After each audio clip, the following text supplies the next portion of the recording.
alleviates so much. Yeah. It really does. Yeah. It really, really does. Let's get on. Okay, so this is, guys, just a sneak preview at what everything is looking like at the moment. So I'm showing you through the back end. Let me open up through the front. Okay, so all right, so this is kind of what you would see when you are in your... Right, welcome back to our next lesson. So in our previous lesson, we had an overview. Okay, sorry. I'm working with a new laptop, so not very smooth processing here.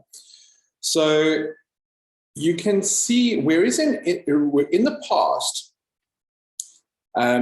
ignore little things like this. This is stuff that I'm still filling up for you guys and putting summaries of the videos in your actual session notes now. So rather than looking at a video and just going, I wonder what was in that 6-hour-long video, I'm starting to put summaries for you. So it'll be much easier to allocate which video contains what information.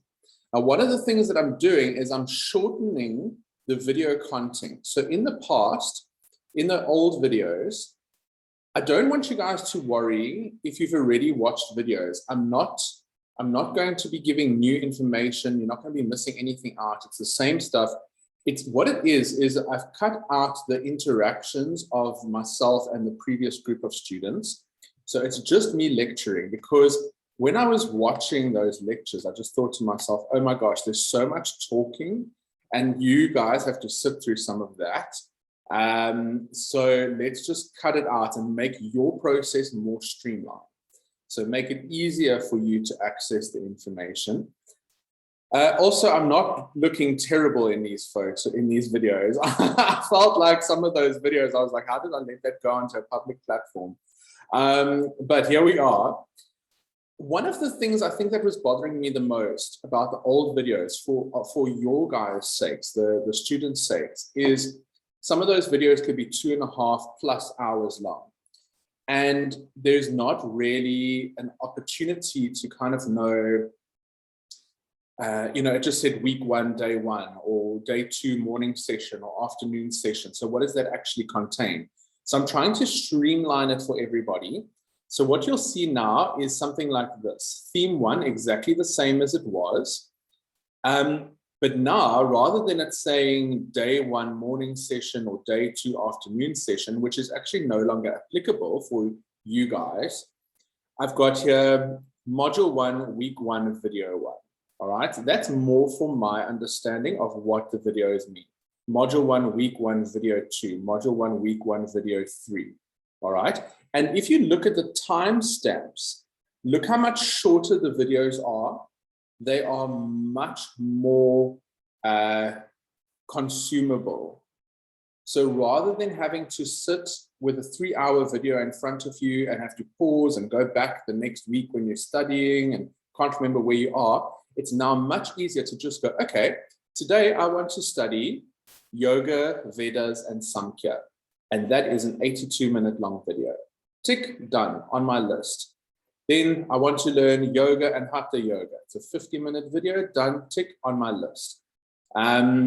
So the 5 great paths of yoga, it's a 40-minute video. The 8 limbs, it's a 22-minute video. So it's so much more palatable. It's bite-sized information. And I think that that's going to be much easier for everybody studying going forward.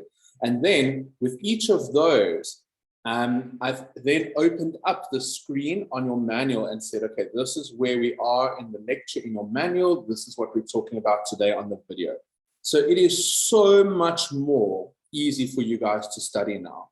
I'm just realizing, the course it's organic and it grows as I'm learning, as Trisha's learning about how this whole online world works. It's difficult for people to study when you've got full-time jobs and you're working online, and it's a tough thing. So it's my job to try and make it more streamlined and more accessible for you. I would really, really appreciate your guys' feedback and your input, okay? And just say, this is working for me, definitely working for me, not working for me. Ryan, can you change this? Can you alter this? Because you're the one who's paid the money. and I want to provide you with the best service. That's an absolute priority for us. All right, so please, guys, send feedback. I'm not closed to any feedback at all. If you want more added, if you want more explanation of the manual and how it works in the videos, if you want more of a run through of the meditations, let me know. I'm also going to be opening up just one last thing before we speak about today's topic. I'm also going to be recording. So this is your manual, right? This is just the digital manual. So you'll often see in the lectures this, let me just scroll up a bit, these kind of little like meditations or shavasanas or reflections. Here we go. Like, let's say, for instance, meditation or reflection exercise. Okay, and now I'm also speaking you guys through a little bit more of that. But I actually want to find, it's so difficult. Oh, can I shrink things down? There we go. Okay, so like here, for instance, in your manuals, you'll often see this, these little shavasana relaxations, and then like italic writing. And then you might think to yourself, what do I do with that? You know, in each lesson, there's this guided shavasana. My recommendation, and I've added that into the new content, is that you do it in a few ways. Each lesson has a reflection exercise whereby you actually go inside yourself, you go through that process, and then you journal it. So what does Hatha Yoga mean to me? And then this guided Shavasana speaks about balance and going into polarities. So what I want you guys to do is I want you to actually practice these. I want you to read them to a friend, read them to a teddy bear, read them to a loved one, whatever you want.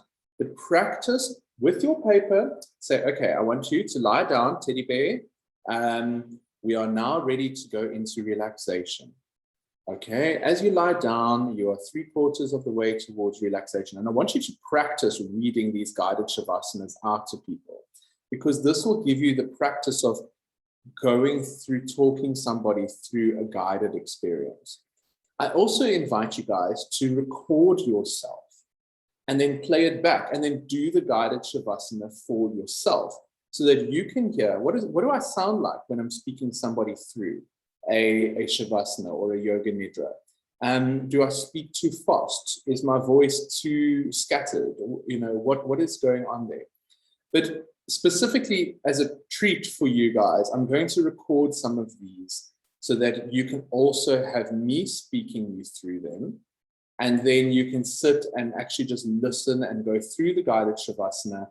And then at the end, do the little reflection exercises for yourself in your journal. And you can hear how I like to guide people through, and you can hear what I do with my voice and my pacing and my rhythm.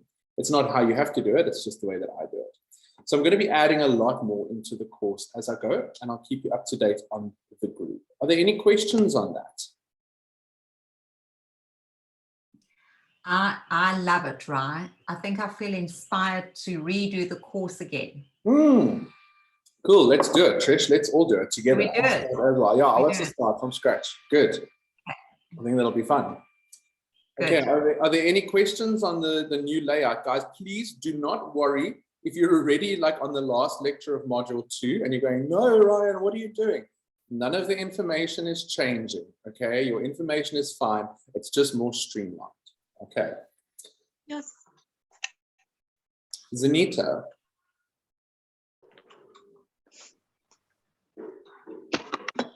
Zanita, do you have a question? Hi, yeah, sorry. Do I have to unmute myself here? Am I making a noise? We can hear you. Okay. No, I don't have a question. I'm fine with that. Thanks, Ryan. I'm very happy about that. Great. Thank you. Hi, I've got a question. Hi, Annie. Hi there. I'm just, I was on the last lecture of, or the last weekend of module 2, and I see that you've done like the first part of module 1. I'm just wondering what your timetable is, not to put pressure on you, just wondering when I can go on to that that lecture. Module 2 will be finished by Sunday, Annie. Everything. Oh, really? All of that? My God. Up till the end of module. I'm working ferociously here, so it's going up as it's being done. Great. Ryan That's has been really working nice. so hard on this. It's worth it though, Ryan. I think it really is worth it. Yeah, it And is. I would encourage people to redo some of it again, just to go through it in the new format, because I just think it's so awesome. Yeah, and it's a really good revision tool as well. It is. And I'm also what I'm going to do later for you guys for revision. I'm still figuring out a few things, but I would like to also upload just the audio file so that you don't have to watch it, but you can listen to it. You know, I digest a lot of audio stuff when I'm doing housework, when I'm driving. So nice for you to be able to actually download the audio lectures and listen to those. And I think that'll be a nice learning aid for you all as well. All right, so if you would you guys like something like that? And then we can give that a go. All right, so you can put it on your cell phone at the gym. All right, good. Okay, so any other questions? You're all okay. All right, good. So tonight we're going to be chatting a little bit about the retreat. And I think, you know, we speak about the retreat so much, but I would like to give you an outline as to what the purpose is of the retreat. Why do we even have a retreat? And what is kind of like the format? What can you sort of expect on retreat? At this time, on this specific talk tonight, Kwena's been on retreat and Trisha's been on retreat. So they can always add in anything at any time that they might want to. I'm going to show you guys some photos as well, so you can see what to expect. Because maybe a lot of people get nervous and they go, what is this? Is it like a yoga boot camp, or what is it all about? Do I need to be able to do headstands all day? And no, absolutely not. So when we took this course online for modules 1 and 2, there was a huge demand globally for us to put the entire teacher training online. And I can understand why people would want that. And I could have made a lot of money if I did that.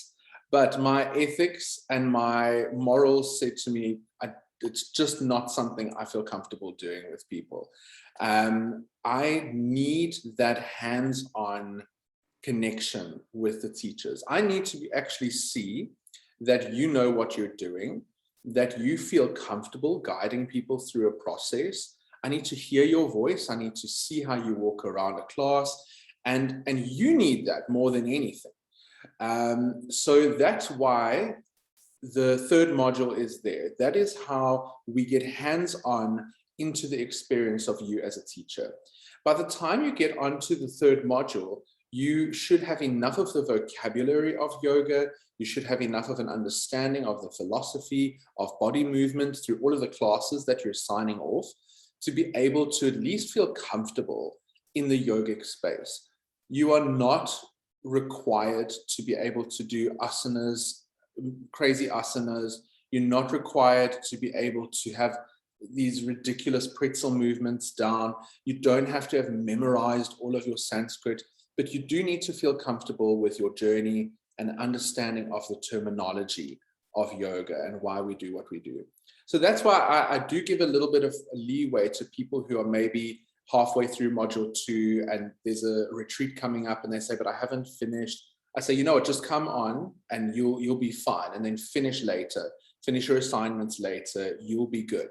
Okay, so module 3, the way in which it's been designed, and it's been over many years evolving, it's based on an ashram program. Now, when you go to ashram anywhere in the world, it is a very similar format that is laid out. So it usually consists of something to this extent of, you wake up early, and depending on what season it is, depends on what time that is. But it's not too devastating, okay? I think when I started the teacher trainings, I was much more of a sergeant major, and we'd be up at 4 o'clock in the morning doing sadhana and go. And these poor students were like put through the paces. Nowadays, we're not so intense about it, so you're lucky. We get up in the morning, and at this time of the day, it's all about the silence, okay? It's the early nectar hours of the morning. We call it the Brahma Muhurta, the hour of God, or the Amrit Vela, the nectar hours. There's a sweetness in the air, and the sun just hasn't risen, and the Akashic sky is clear, and the mind is ready for meditation. So we all go together into the yoga room, and by the time you arrive into the yoga room, some of the Sevadars, the people who are on temple duty for that day, everyone has a turn, have lit the candles, and if it's cold, they've lit the fire, and they've lit the incense, and there's beautiful soft music playing, and you arrive, and your mat is there, and it's warm and cozy and snug, and you put your blanket around, and we go into a practice of silence. We just sit for a period of silence. And that in itself is quite a challenge for some people, to sit in a group and it's just quiet. But I promise you, as the week progresses, the more delicious that becomes, because they start to feel like your family and your friends, and it's like you're just sitting in this heart space and there's no need to talk. It's just this supportive holding. Then we do some chanting, a little bit of mantra to start the morning off, reminding ourselves that we are a soul in a human body and we're here to have a beautiful experience. And once we've done our chanting, then we get the first yoga class in. Now, that yoga class will be taught by one of you. So it's not a scary thing. One person will teach a warm-up, and that you will prepare on the retreat. So there's no homework for that. But then one person will teach a class. And what is that class that you will be teaching? It is your chakra class that you will all be working towards. You know that chakra sequence that I've asked you all to put together later on? I think it's in module 2. You teach that class. And it's not for merits or demerits or anything like that. It's just so that you can have an opportunity to teach a group of fellow students without feeling judged or, scared. And I do sit there with a rubric, okay? And I am not marking you, but I'm making notes. I'm making notes as to what you are doing amazingly and maybe where there's room for practice, okay? Room for improvement. And that can go that goes for us all. There's always room for improvement. After your session, we have everyone claps for you and they're so proud of you. And then you go, it's done. I never have to do that again. And then we have a small feedback circle. And everyone says, oh my gosh, Brendan, that was amazing. Claudia, you changed my life. Larisha, oh my goodness, your voice was that of an angel, and everyone's like really, really lovely. And then they all look at me and they go, oh, was there anything bad? And then I go, no, not at all. But maybe we can work on your pacing or da-da-da-da-da. That's the scariest that it gets, okay? That's the most terrifying part of your retreat. After the yoga class, we have breakfast. And all the food is vegetarian. There are vegan options and gluten-free options and all of those goodies. And by this time, we're still in silence. Okay, it's amazing how many people rebel against the silence. They don't like the silence. Ask Trish. Every now and again, it's like being a principal. You walk around the corner and people are going, shh, shh, shh, it's coming, it's coming, it's coming. And that's, Trish, do you have anything to say on that? That's when we have to be sergeant majors. Yeah. And in fact, the people that battle with the silence the most are often the people that have the greatest transformations, because they have never been in silence in their entire lives. And I think the most important thing about the silence is not only the silence within ourselves, right? But it's the respect for other people who are going through a process and they just need quiet and peace. And unfortunately, when people talk too much and do too much, it disturbs other people's thought process. And that's one of the reasons that we enforce the silence, so that the people that are going through it can really go through it as gently as possible. It is transformational, but in a great way. Yeah, absolutely. I couldn't have said it better, Trish. The silence in itself is like fasting. There's this cleansing thing that happens when we go into silence. And like with fasting, you know, you kind of get these feelings of discomfort and the stuff comes up and emotional things come up. It's the same with the silence. When the retreats were originally running, I never used to have silence. And what I noticed was it was loads of fun for everybody in the meal times and that.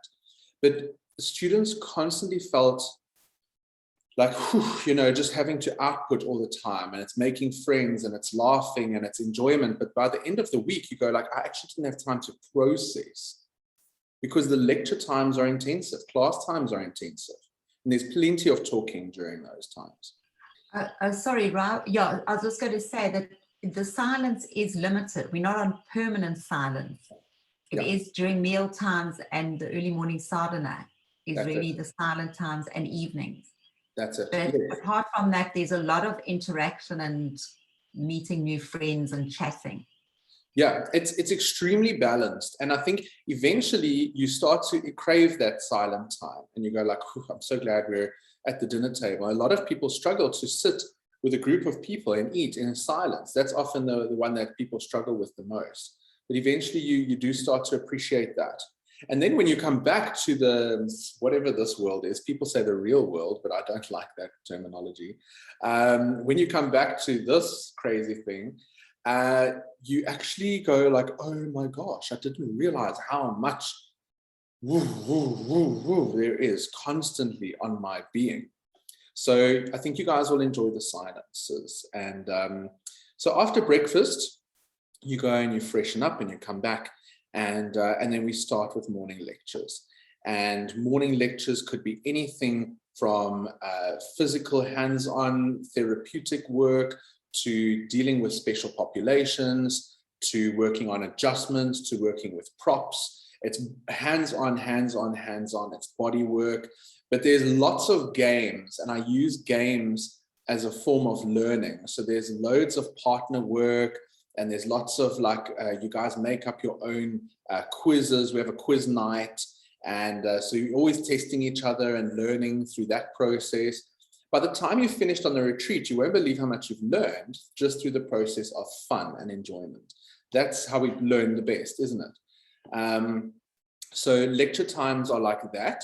Most of the energy is used in the morning. So the physical stuff happens early in the day, and then the more theoretical stuff happens later in the evenings when everyone's like, you know, needs to decompress a bit.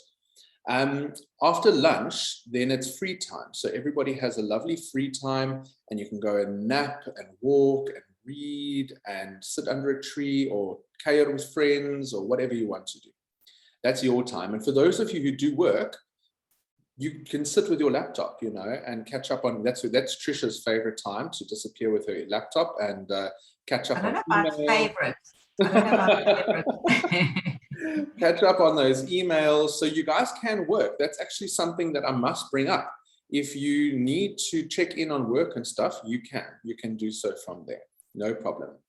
And also to chat, because sometimes we have, you know, moms or dads or families, people that want to chat to their family, and it's nice to just have that little bit of time to be able to connect. So you're not cut off. It's not a retreat where you're completely cut off. We have a good balance.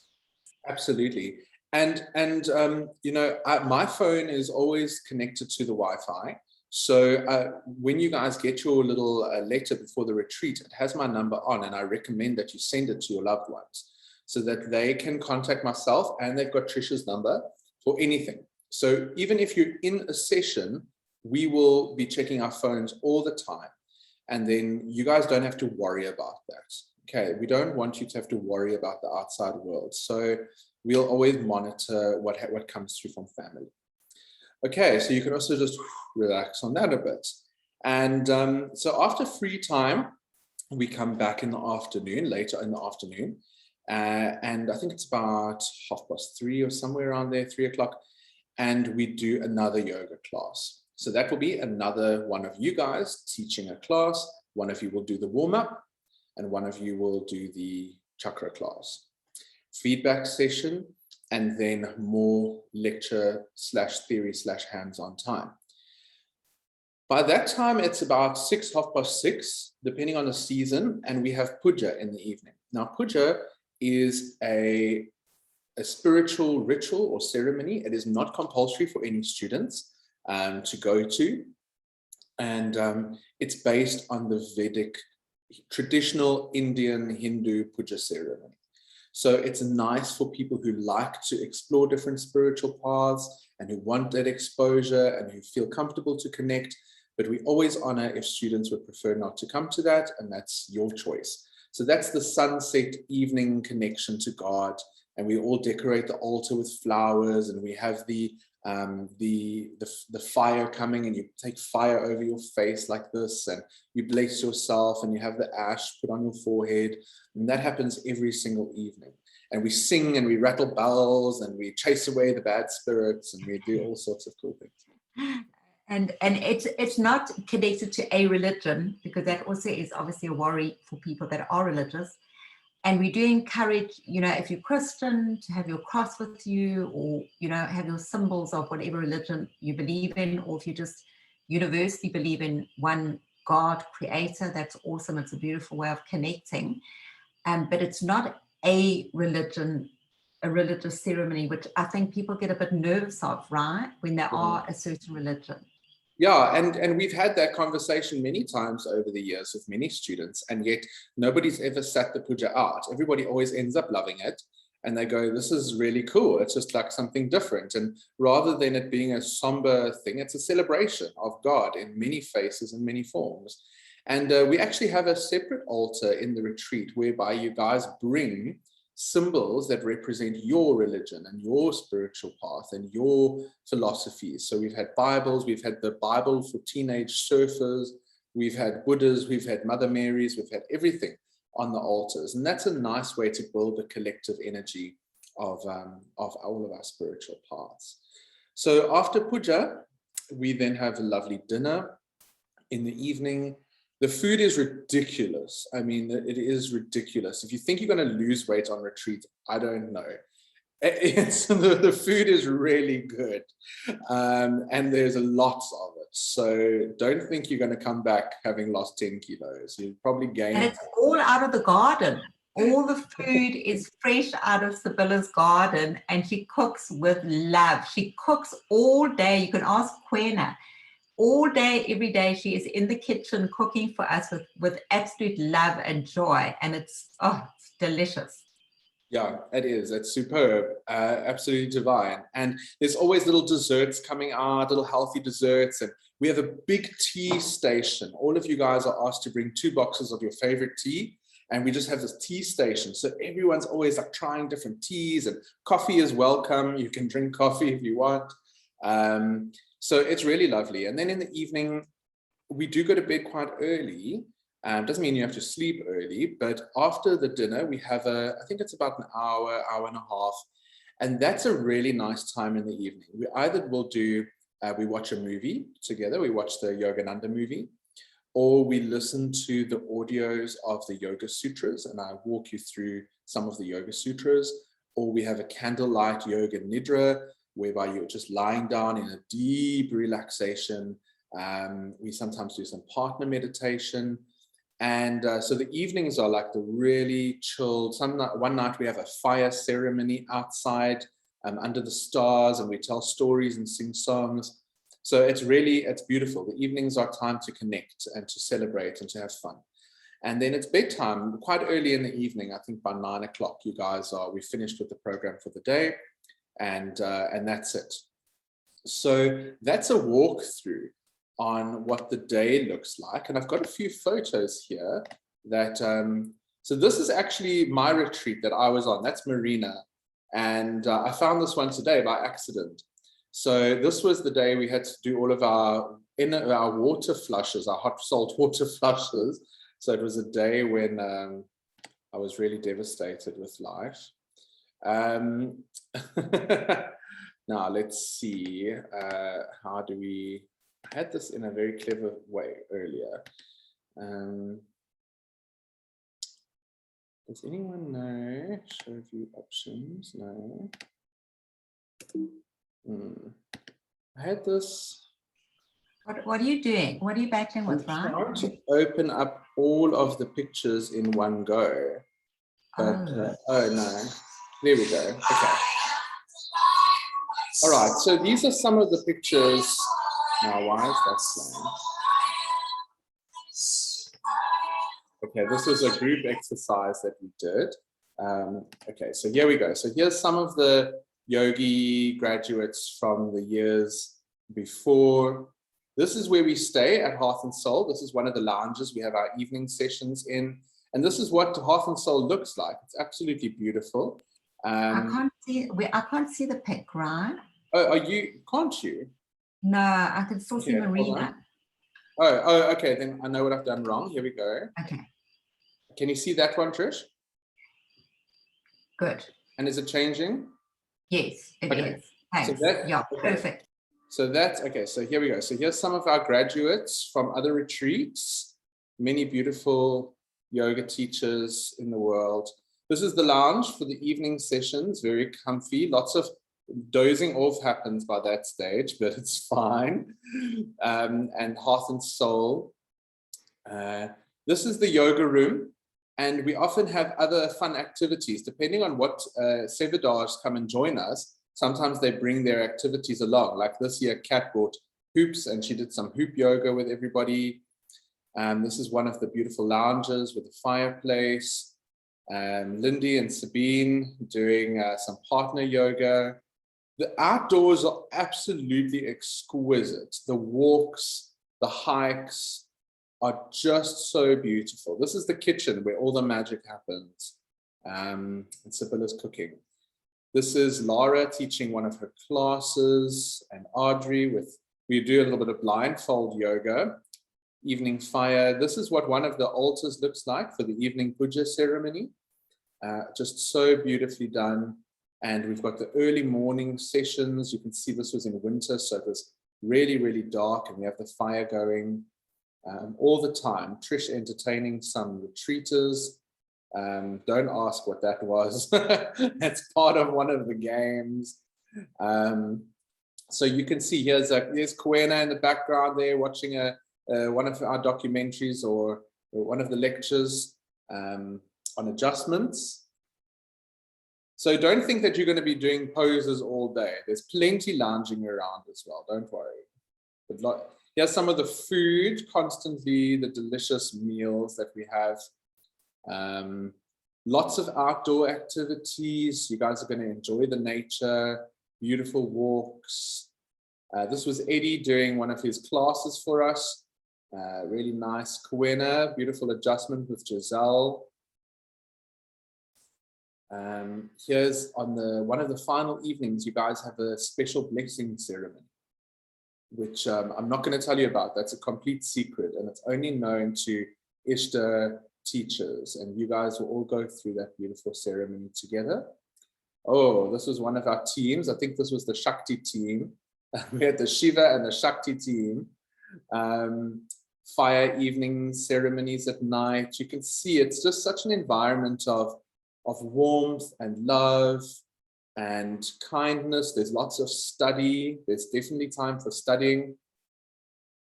Lots of activities and games. We also have a library that we set up on the retreat, and everybody brings their favorite yoga books. And then one of you guys is in charge of signing in and being the librarian, signing the books in and out. And we've never had books go missing, so it always worked very well. And I bring a lot of books so you guys can enjoy. And I put pictures of all the gurus up in the background there. This was a gorgeous picture. Look at that light pouring into Susan's heart in one of the classes. This was we did like an old people's chair yoga class. And Sipukazi's in bliss there, and it just looks so gorgeous. We had a beautiful, this is an affirmation shower. That's Sibylla. She's the one who owns the farm and cooks for all of us. And she's very German and very loving and very kind and a wonderful artist. The veggie gardens, early morning sessions, more food, lots of good food. And yeah, so you can see that's the yoga room. It's nice and big. And this was when we played Leapfrog, which was one of the children's yoga classes that I think Kwena and Eddie were running. and another one of our years of graduates. And yeah, so you guys can see there's loads of fun things happening. That's one of the altars on the left there, that you can create your own altar with all of your sacred objects. Everybody there having a great time. Yes, so there we go. There's some pics of retreat and what we do there. It is the best time ever, ever, ever, ever, ever. And, All right. and Ryan, Yeah. when you go back, going back to yoga itself, to the actual postures, it's amazing how, don't you love it that on most retreats, you know, people go, oh, I could never do a handstand, or I could never do a headstand. And by the end of the retreat, so many people are actually managing to do postures that they thought they would never do, just because of that daily practice. Absolutely, absolutely, absolutely, Trish. It's phenomenally cool. Kwena, if you are here still, would you like to add anything on your experience on retreat? No pressure, only if you want to. Well, yeah, I don't know that there's anything that I would like to add, but yeah, I enjoyed it. Actually, like you are saying, when I went there, I was sort of thinking I have to memorize all this Sanskrit. I have to know all this. So I was feeling a bit under pressure. When I got there, I realized that even the teachers realized that this is work in progress. You can do the best that you can. But I also found that knowing that other people are also struggling with other things that I may not be struggling with, sort of makes the team strong. You're not feeling there like, I can't do this pose, I can't do this pose. And the other thing that I liked was when you kept re-emphasizing that, you know, there's no competition. So each one has to do what their body can do and be comfortable. So yeah, I found it comforting, and of course the food was very good.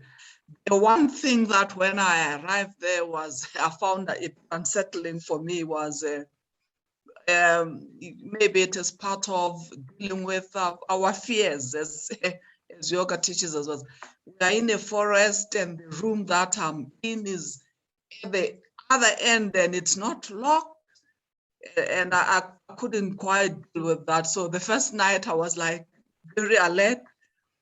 But then the second night I realized it was just so peaceful there. I could actually sleep even with the door wide open. So yeah, I enjoyed it. I think that confidence that you gave me when I was there, you will be surprised at how fluent now I'm in these Sanskrit things. The Sanskrit poses, they just come automatically because I think my mind is relaxed and I'm not under any pressure to memorize them. I find that even when I'm practicing with my friends, they just come automatically and they will be like, what was it that you said? And I will remember, oh, I was just saying child pose, or I've already said Palasana. So I think it was good. It's preparation for even post-graduation. Thank you, Kwena. And I know that we're going to see you as a Sevadar on one of our retreats coming up. So that's going to be divine. Definitely. Yes. Definitely. Yes, wonderful. Thank you. It's more exciting to come back as a Sevadar the next time than it even is to be the student the first time, because the first time you just go, oh, I hope I can get all of this in my head. And the second time you're like, yeah, I've done this, I've got the paper, and now I can actually just enjoy it. So I encourage everyone to be Sevadar at some stage. All right, are there any questions from anybody before we go into a nice little meditation for the evening or morning or wherever you are in the world? Beth. I think Beth had her hand up. Oh, it's Louis. Sorry, Louis.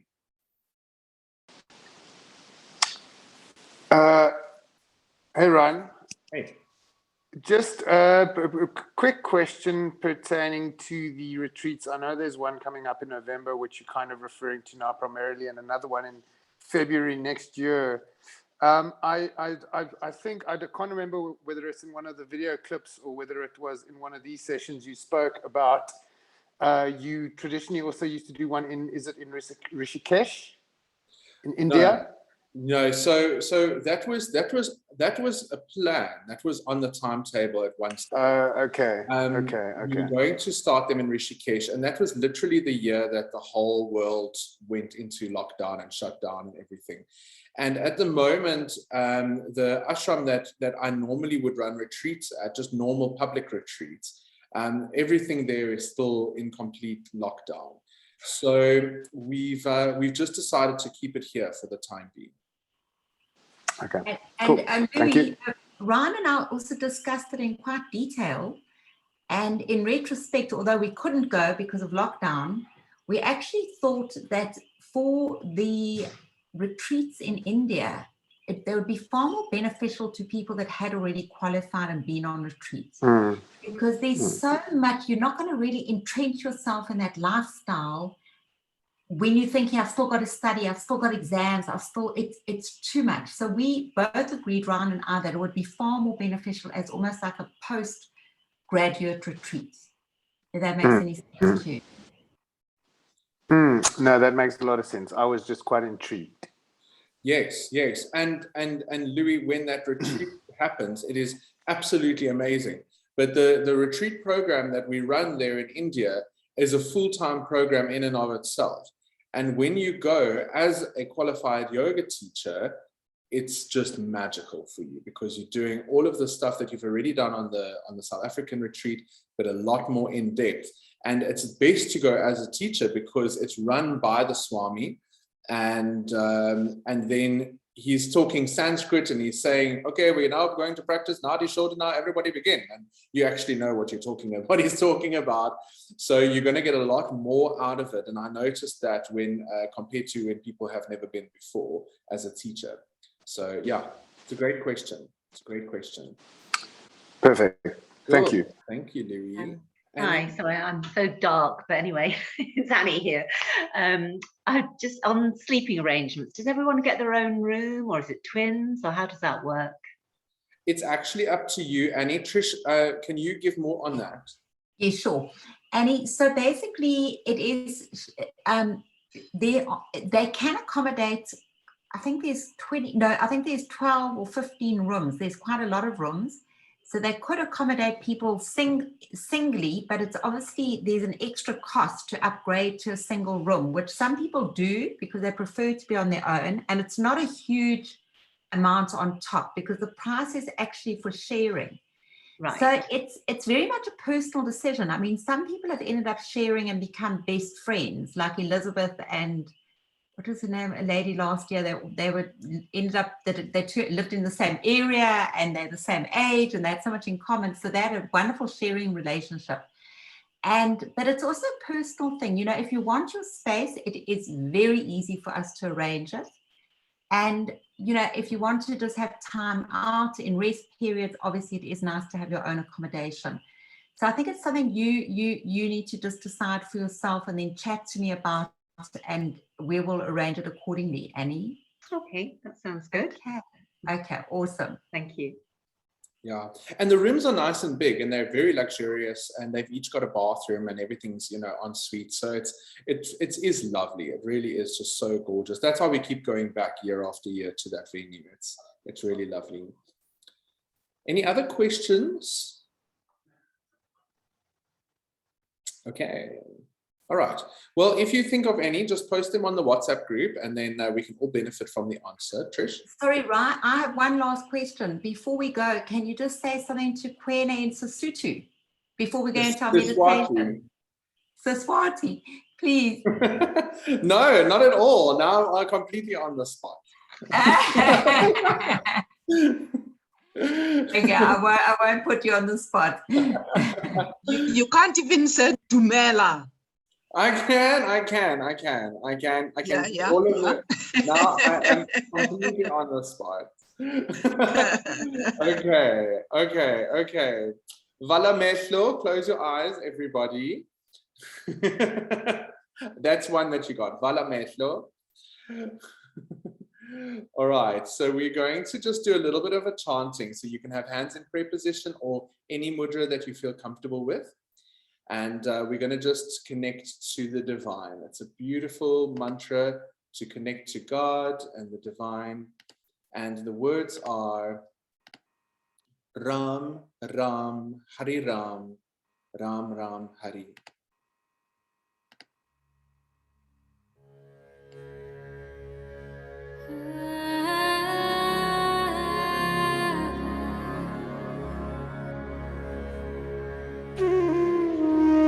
Ram, Ram, Hari Ram, Ram, Ram, Hari.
Ram Ram Hari Ram Ram Ram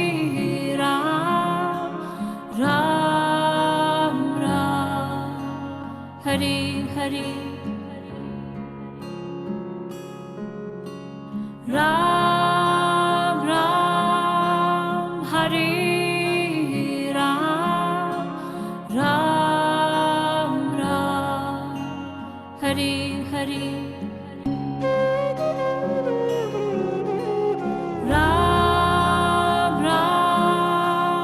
Hari Ram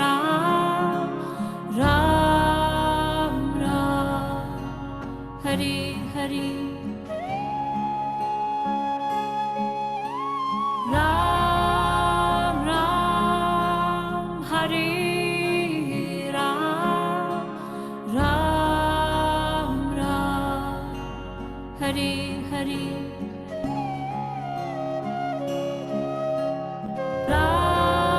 Ram Ram Hari Ram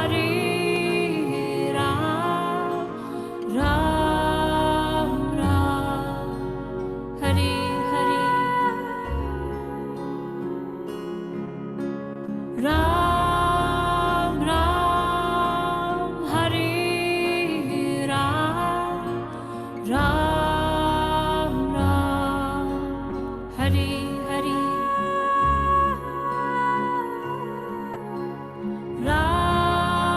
Ram Ram Hari Ram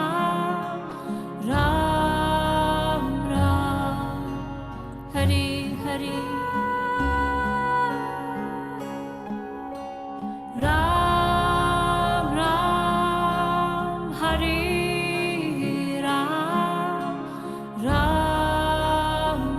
Ram Hari Hari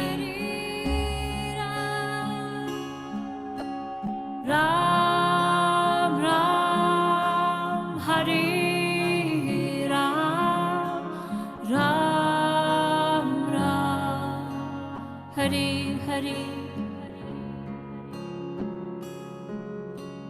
Ram Ram Hari Ram Ram Ram Hari Hari Ram Ram Hari Ram Ram Ram Hari Hari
Hari Hari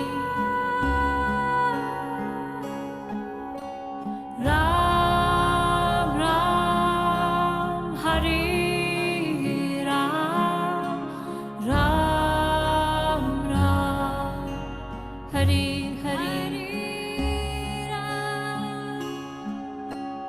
Ram Ram Hari Ram Ram Ram Hari Hari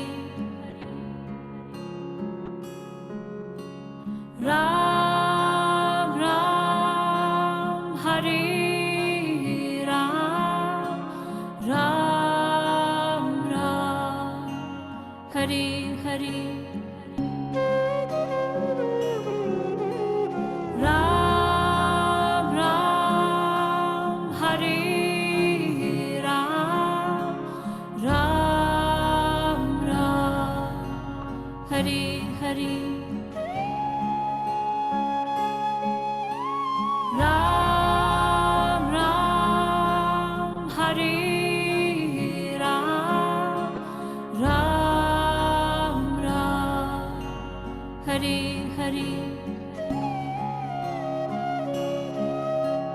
Ram Ram Hari Ram Ram Ram Hari Hari.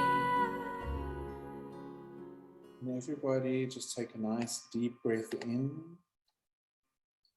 Feel the resonance, the vibration. Suspend the breath, holding yourself in a moment in time and space. And breathe out. And breathe in again as deep as you can and hold the breath. Gently apply the muscles of the root lock. That's the muscles of the rectum, the 6 organs, and the navel. Press the tongue to the roof of your mouth and focus the eyes to the 3rd eye. Top your lungs up with a bit of air. When we hold the breath like this, all parts of the body, all parts of the mind come rushing to the present moment because there's a choice whether we're going to live or die. And we choose to live. Let the breath flow. And feel that appreciation for another breath. What a gift, what a connection to the divine.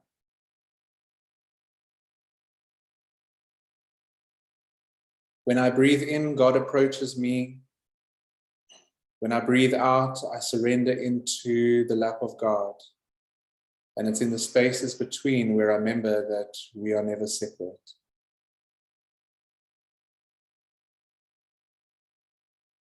Thank you, everybody. Namaste.